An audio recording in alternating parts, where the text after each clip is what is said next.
ওই তোরা দেশে ফোন দে, জাপান তো দ্বিতীয় রাউন্ডে। মুসলিম দল তিউনিসিয়া কাঁদতে কাঁদতে বিদায়। এশিয়ার বীর দল জাপানের কাছে নাকানি চুবানি খেয়ে হারল। বিশ্বকাপের মঞ্চে আরো এক মুসলিম দলের বিদায় সত্যি মেনে নেওয়া যায় না। বিস্তারিত জানতে ভিডিওটি না টেনে সম্পূর্ণ দেখার অনুরোধ রইল। রাউন্ড অফ 32 এ জায়গা করে নেবে কোন দল?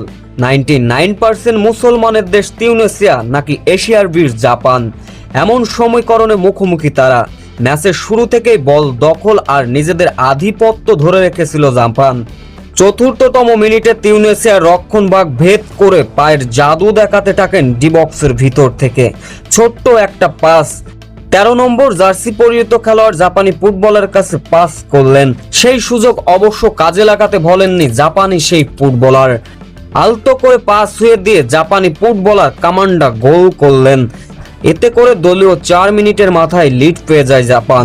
দুর্বল তিউনিসিয়ার রক্ষণ ভাগ, জাপান ডিফেন্ডার লম্বা করে পাস, ডিবক্সের অনেকটা বাইরে বল রিসিভ করলেন উডা, দূরপাল্লা শট, সেইখান থেকে গোল করলেন জাপানি ফুটবলার উডা।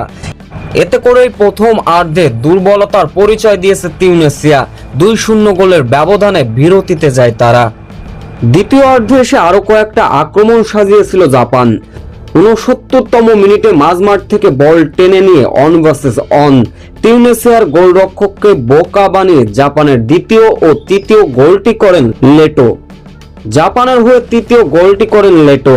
এরপর ম্যাচ যখন শেষ ভাগ অর্থাৎ 83 মিনিট, দুর্দান্ত করাস থেকে দুর্দান্ত হেডে গোল করেন লেটো। তাতে করে 4 গোলে লিড পেয়ে যায় জাপান। তবে শেষ পর্যন্ত তিউনিসিয়াকে দাপটের সঙ্গে হারালো জাপান 4-0 গোলের ব্যবধানে। এদিকে পয়েন্ট টেবিলের দিকে তাকালে দেখা যাবে 2 ম্যাচের ভিতর 1 ড্রয়ে 1 জয়ে 4 পয়েন্ট নিয়ে দ্বিতীয় রাউন্ড খেলার জন্য এক পা দিয়ে রাখলো জাপান।